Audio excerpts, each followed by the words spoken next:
এক রাজ্যে এক বৃদ্ধ রাজা ছিলেন। তার কোনো সন্তান ছিল না। তাই তিনি সিদ্ধান্ত নিলেন, রাজ্যের সবচেয়ে সৎ ছেলেকে তিনি রাজপুত্র বানাবেন। আমি তোমাদের প্রত্যেককে একটি করে বীজ দেব। 1 বছর পর যার গাছ সবচেয়ে সুন্দর হবে তাকেই আমি উত্তরাধিকারী বানাবো। সবাই বীজ নিয়ে গেল। রাহিম নামে এক গরিব ছেলে খুব যত্ন করে বীজটি রোপণ করল।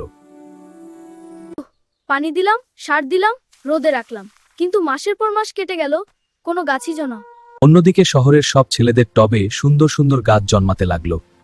1 বছর পর সবাই রাজপ্রাসাদে এলো। সবার হাতে বড় বড় গাছ। শুধু রাহিমের টব খালি। পরের বার আর খালি রাখিস না।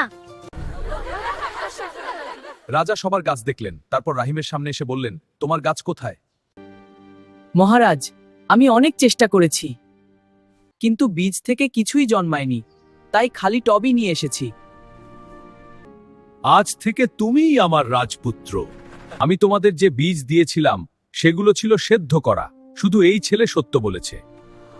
সেখান থেকে কোনো গাছ জন্মানো সম্ভব না। সবাই বীজ বদলে ফেলেছে। রাহিম, তুমি সৎ থাকার জন্য রাজ্যের নতুন রাজপুত্র। আমি